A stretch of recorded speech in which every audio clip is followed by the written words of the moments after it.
Right, so we are Team 21, aka NASA's little brother. We are. I'm Jenny Lee. Okay, hold on, guys. If the bat can't hear you, you do need to speak into a microphone. It's not fair.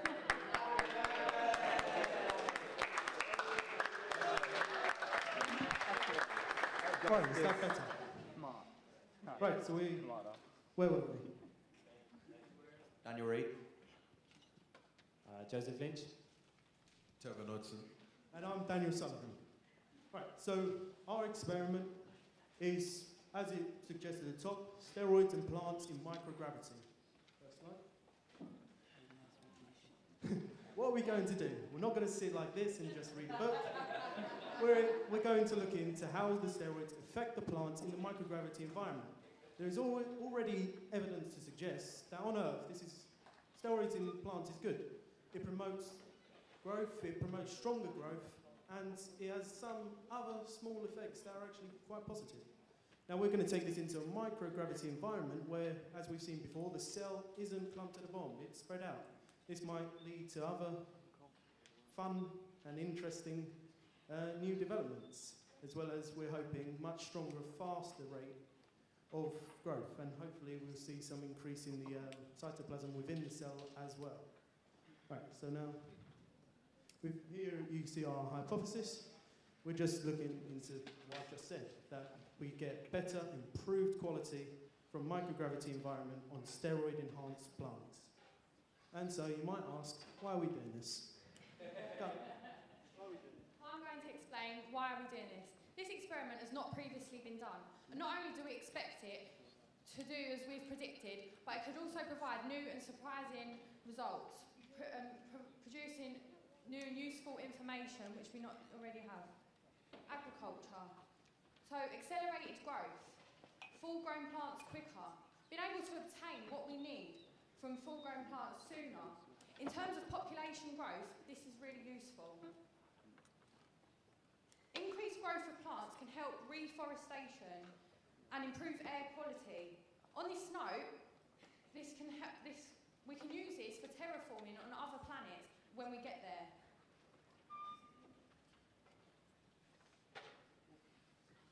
This is the equipment we're going to need to bring up there to the space station. A type of soil, generally the best one would be an organic potting soil, which would retain moisture and nutrients so that the plants can grow properly. But if that's not possible, we could use a substitute such as a porous membrane that would retain the water and nutrients but let the plant grow. We're going to need a UV light to provide light to the plant so they can photosynthesize and not die. Clover seeds, generally a small plant, but we can use it as, well, it has green leaves as well, but we could use, say, dandelions, which are also efficient. Nutrient solution, well, we're thinking of using a hydroponic solution, but if it's too costly or not feasible, we could use just a basic growth product. Petri dishes, well, hopefully about 3 centimeter integrals, so that we can provide multiple plants for each specimen, making the test reliable. And plant steroids, which would be a basaminosteroid, which is a naturally produced steroid in plants, but will promote much bigger plant growth in the multiple ways, such as cytoplasm and actual size. Here we are. You're going to have to use your imagination. But the top is where the UV light will be mounted, roughly in the center, so that it will provide an equal intensity to every plant so it will grow efficiently. On one side we would have plants that just have nutrients and water, and on the other side we would have plants with nutrients, water and steroids. This would leave us enough space for other equipment such as excess food to minimize the space it overall taken up from the space station. So before we get into the procedure, before in my team we were having a little debate whether to grow the seeds or take them up there as seeds. We decided to take them up there as seeds in a tightly airlock bag, because if we grew them on Earth and then transported them to space, it might disrupt the experiment. So we didn't want that, so we just wanted to make a safe test. So on the first day, we would want our astronauts to set up the experiment as Daniel said before, with the UV light and petri dishes. We would have a maximum of 6 petri dishes, so 3 on each side to make it a safe test. As we were given 30 minutes for 3 days a week, so on the first day, we broke it down to Monday, Wednesday, and Friday. So on the Monday, they would set up the experiment, and we would make them check on every day and take 2 pictures every 15 minutes. On every Friday, we'd like them to use a syringe, and that will provide the nutrients and all the solutions that they need for the plant, and that they will inject that directly into the soil. And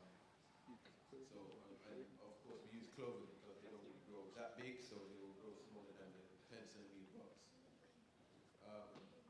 We want the astronauts to also measure, and instead of having them to touch the actual plant and disrupt the experiment, because that would require them to have a ruler right next to the plant, we would modify the box so that it has scales on each side of the box. So on a flat surface, they could look in and still see the size of the plant. Also, we could modify by putting a camera on top, so that will take pictures even when the astronauts are not monitoring the plant, and that could take pictures of both the height and the leaves to see how broad and how they branch out. Right. I also think it would be quite nice to see a time lapse of the whole thing as they grow, just to see how differently they grow. We will also ask if the astronauts would be so kind to take samples from each of the leaves so we can put them under the microscope to look at the cell structure, the cytoplasm within the cell, and other such little deviations that we might notice. Right, here we go. It's me versus Yep. Daniel. It's question time. Here we go. We've been having a little competition to see who can pick the biggest flaw. Oh, okay. So, now, Give me an easy one. how could we keep the conditions up there and down here the same? Our plan was to put it in the same box, and we'd water them the same day, and keep all the conditions the same, apart from being in the space station. That's the plan. And the only condition that will be different is the microgravity. Yeah. So, what are the safety issues, Daniel? We couldn't see any persistent safety issues other than the fact they would have to use some form of needle, but we took this to be a minimal risk, and we know how highly trained they are. Okay, so how are we going to keep to size? Well, what we're hoping for is square petri dishes, so we can fit them nicely instead of circle, and take up more space. And that's the plan, 3 on each side. That will give us a nice reliable test, so we can have more than one, no chances. Leave nothing to chance. Right. What if the plant takes over the space station? Well, we think we'll just send up a little pair of scissors, just in case, so they can do a little trim. Right. And thank you very much for listening.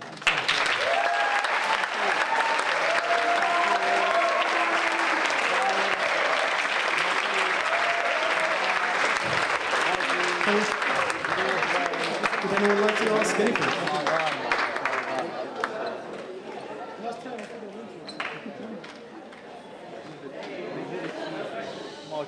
You can ask this person himself. Quiet, please.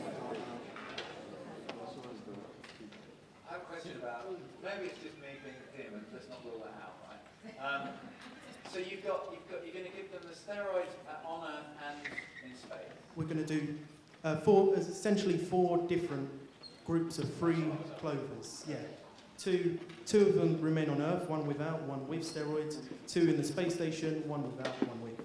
And your hypothesis is that? Our hypothesis is that the effect of the steroids on the Earth is not going to be as noticeable, not going to be as beneficial as it will be in the microgravity, where the cells are altered, they're not in the same slumped down shape, and they've got more room to grow, no gravity pulling them down, and such things.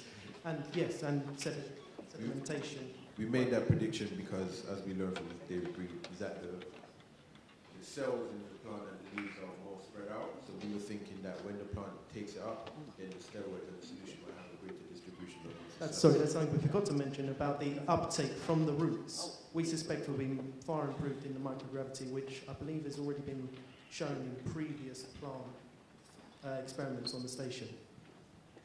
So how would you make your microgravity, if it works, and you want to reforest, say Kent, how would you make it work under those kind of conditions?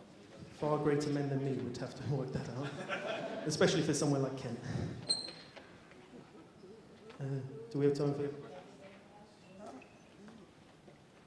how do you think you got your control code work?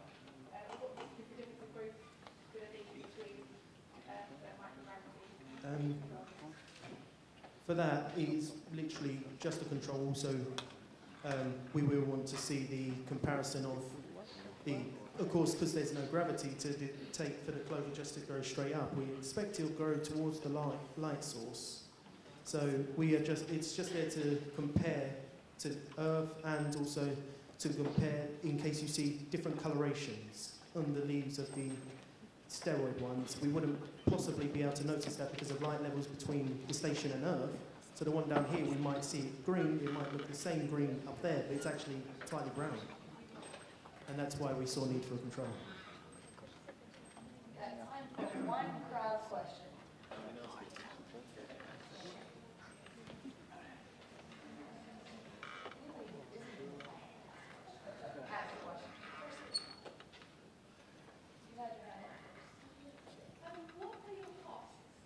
All right, our costs, yeah, we'll give to my friend here.